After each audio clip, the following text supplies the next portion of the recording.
नमस्कार, मैं हूं मृत्युंजय कुमार झा और बुलेटिन की शुरुआत करते हैं महत्वपूर्ण खबर के साथ। खबर यह है कि देश में कोरोना के मामले फिर से बढ़ रहे हैं। दिल्ली की हालत सबसे ज्यादा खराब है। राजधानी में लगातार 5वें दिन 100 से ज्यादा लोगों की मौत हो चुकी है। पिछले 24 घंटे में 6,224 नए मामले आए हैं। उधर ऐसे मौके पर भी कोरोना टेस्टिंग करने वाले पैथ लैब्स सहयोग करने की जगह अपनी दुकानदारी चमकाने में लगे हैं। मुंबई में ज्यादातर पैथ लैब नहीं चाहते हैं कि लोग उनके सेंटर पर आए। वो होम विजिट पर ज्यादा जोर दे रहे हैं और कोरोना से जुड़ी इन खबरों पर विस्तार से बात करेंगे। हमारे साथ हमारे संवाददाता समीर दीक्षित और साथ ही मुंबई से नेहा सिंह जुड़े हैं। समीर, सबसे पहले आपके पास दिल्ली में हालात फिर से बेकाबू हो रहे हैं, क्या है ताजा अपडेट और सरकार इससे निपटने के लिए क्या नई तैयारी कर रही है? समीर।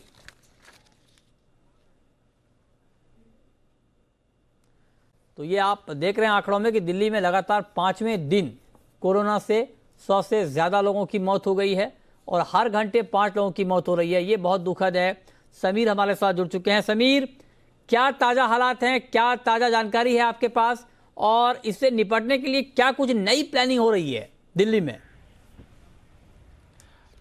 बिल्कुल बिल्कुल मृत्युंजय, दिल्ली में जैसा कि आप देख रहे हैं लगातार जो संक्रमित मामले हैं उसमें इजाफा हो रहा है, लेकिन उससे भी गंभीर बात यह है कि जो मौत का आंकड़ा है वो भी बहुत तेजी से आगे बढ़ रहा है, जिससे कि स्थिति काफ़ी गंभीर बनी हुई है। लेकिन अगर आप नीति के तहत बात करें कि क्या नए कदम उठाने की कोशिश करी है राज्य सरकार, उसके तहत कोशिश ये की जा रही है कि जो ICU बेड की संख्या है अस्पतालों में, चाहे वो गवर्नमेंट हॉस्पिटल हो या फिर प्राइवेट हॉस्पिटल हो, तो ICU बेड की जो उपलब्धता है इसको बढ़ाने के लिए लगातार कोशिशें की जा रही है।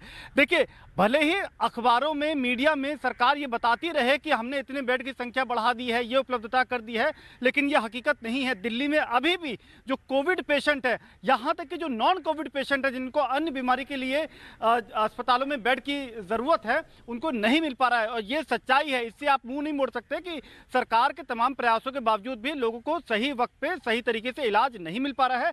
बेड की ज़बरदस्त किल्लत है अस्पतालों में।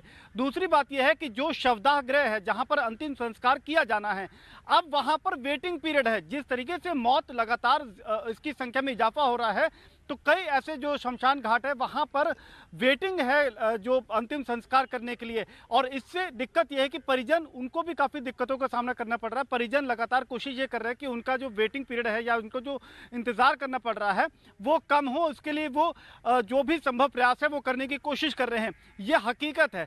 तीसरी बात आपको बता दें कि राज्य सरकार का दावा ये है कि जो रोजाना टेस्टिंग है उसको 27,000 पर डे तक पहुँचाया जाए, यानी कि जितनी ज़्यादा टेस्टिंग हो पाएगी कोविड की, उतना ही ज़्यादा असली हकीकत पता लग पाएगी और उतना ही फ़ायदा ये होगा कि कॉन्टैक्ट ट्रेसिंग में भी इसका फ़ायदा मिल पाएगा। लेकिन टेस्टिंग के लिए जितने भी प्रयास किए जा रहे हैं, जो पॉजिटिव केस फिलहाल दिल्ली में हैं वो उनको सही तरीके से ट्रीटमेंट मिल पाना वो एक बड़ा चैलेंज अभी भी बना हुआ है।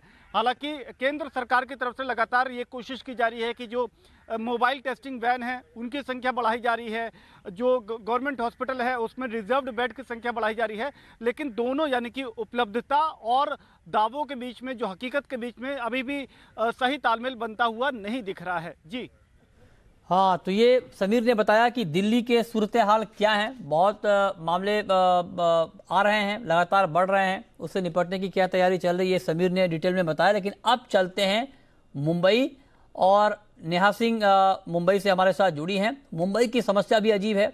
यहाँ सरकार, सुनिए, बहुत बहुत महत्वपूर्ण खबर है, जो खबर नेहा में अभी बताएंगी डिटेल में, कि सरकार ने यहाँ पर तय किया है लैब में जाकर अगर आप टेस्ट कराते हैं RT-PCR कोरोना का तो 980 रुपये में आप टेस्ट का आपका हो जाएगा। लेकिन होम कलेक्शन के लिए ये रेट 1800 रुपये है। रेट में इस फर्क के बाद अब लैब सेंटर पर सैंपल नहीं ले रहे हैं। बताइए, अब होम कलेक्शन पर जोर दे रहे हैं।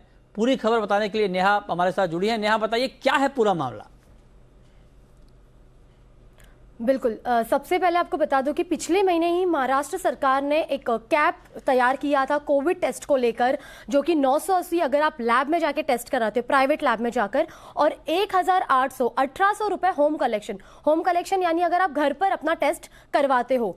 लेकिन जब मैं पर्सनली ये चीज़ों पर काम कर रही थी, मैंने ये पाया कि जो प्राइवेट लैब्स है, जब से इसका रेट कम हुआ है उन्होंने ये टेस्ट ही बंद कर दिया है। जब मैं लैब पहुंचती तो उनका ये कहना है कि हमारे पास सिर्फ और सिर्फ होम कलेक्शन ही अवेलेबल है, अगर आपको टेस्ट कराना है तो हम आपके घर पर ही भेजेंगे, जिसकी कीमत 1800 रुपए है। और जो सरकार ने तय किया है 980 रुपए, उसका क्या? ये बहुत बड़ा सवाल है महाराष्ट्र सरकार को कि प्राइवेट लैब की ये मनमानी कब तक चलती रहेगी। ये बहुत महत्वपूर्ण खबर आपने यहाँ पर बताया है नेहा, लेकिन मैं आपसे जानना चाहता हूँ कि क्या आपने ये पूछा कि अगर मान लीजिए सेंटर पर जाकर 980 रुपए में टेस्ट हो रहे हैं तो होम कलेक्शन में डबल का फर्क क्यों? क्या इतना मार्जिन होता है? क्या इतना खर्च उनका हो जाता है कि आप सेंटर से अगर घर पर जाते हैं सैंपल लेने के लिए तो क्या दोगुना खर्च हो जाता है उनका? इस पर क्या जवाब था उनका?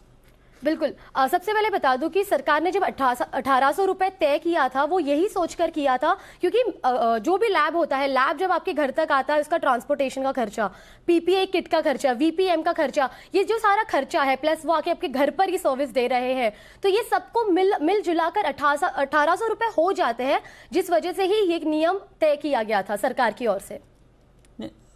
ओके, नहीं लेकिन नेहा, कोरोना की जांच 980 रुपए में आप करा सकते हैं सेंटर पे जाके, और ये जो डबल चार्ज कर रहे हैं, क्या ये नियम के खिलाफ नहीं है? मतलब ये ज्यादा नहीं है? नहीं, यही रेट सरकार ने तय किया था होम कलेक्शन को लेकर, 1800 रुपए। ठीक है, चलिए समीर, कुछ आप ऐड करना चाह रहे हैं इसमें? ये बात जो नेहा कह रही है ये बिल्कुल सही है, और इसमें बस मैं ये एक बात और जोड़ना चाह रहा हूं कि दिल्ली में एक बड़ा दिक्कत ये भी निकल के आ रही है, जो नॉन कोविड पेशेंट है, जिनको कोरोना नहीं है लेकिन अन्य बीमारी है और वो इलाज कराना चाहते हैं, तो अब उनको अपनी बीमारी के इलाज के एवज में अस्पतालों को ज्यादा पैसे चुकाने पड़ रहे हैं। यहाँ तक कि अगर आपको नॉर्मल मैं बताऊं कि प्रेगनेंसी के लिए अगर कोई डिलीवरी के लिए हॉस्पिटल जाता है तो वहां पर भी जो पहले के मुकाबले अब उस रेट में तकरीबन 2 गुना का फर्क आ चुका है। 1 लाख 1.5 लाख रुपए तक में डिलीवरी इस वक्त अस्पतालों में हो रही है। जो नॉन कोविड पेशेंट हैं उनको अपनी बीमारी के इलाज के लिए अब पहले के मुकाबले कहीं ज्यादा पैसे चुकाने पड़ रहे हैं। ये भी एक दिक्कत लगातार सामने आ रही है, जिसके लिए कोशिश ये की जा रही है कि जो आवाज है पीड़ितों की वो उठाई जाए, वो सही मंच पर पहुंचाई जाए, लेकिन इसका असर होता हुआ नहीं दिख पा रहा है। जी मृत्युंजय। ये तो समीर ने भी इसमें ऐड किया है, और चूंकि टेस्टिंग का मुद्दा काफी गर्म है। बहुत शुक्रिया समीर आपका, और नेहा आपका भी बहुत शुक्रिया।